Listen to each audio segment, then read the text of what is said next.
Hi there, my name is Daniel Solom and I'm the founder of Decryptionary.com. That's the simplest crypto dictionary and beginner's guide.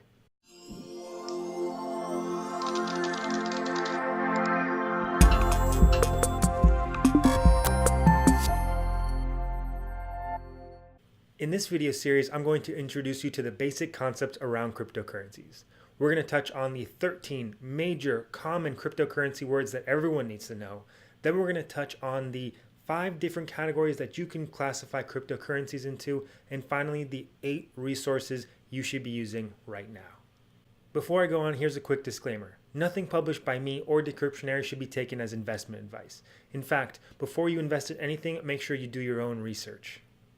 Next up, we have smart contracts. Smart contracts are a blend of blockchain technology with contracts to make a more efficient and economical way of doing business.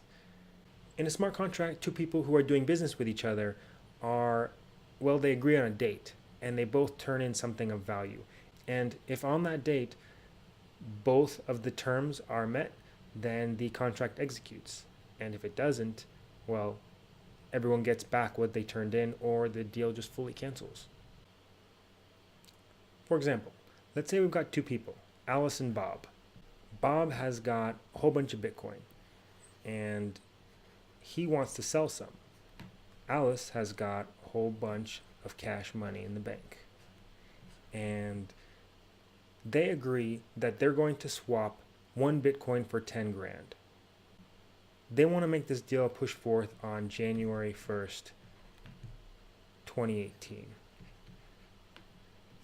That's the smart contract. Now, on January 1st, 2018, the smart contract takes a look. Hey, did Bob deposit that 1 Bitcoin? And did Alice deposit her 10K?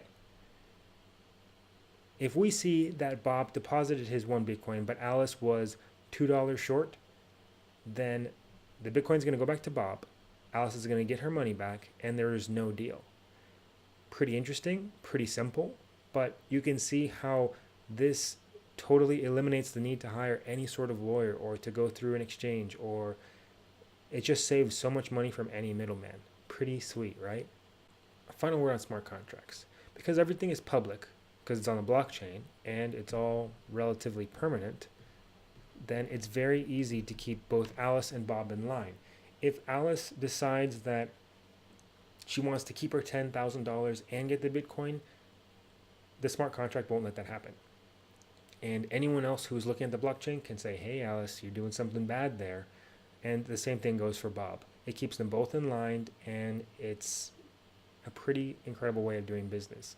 There are some flaws, because what happens if Alice really wants that Bitcoin, Bob wants to help her out, and she falls $10 short? How will you handle that? That is yet to be determined. You now know what smart contracts are. I've got many more videos to show you where we're going to cover the remaining terms, categories, and tools I mentioned earlier. It's going to be simple, visual, and entertaining. I'll see you in my next video.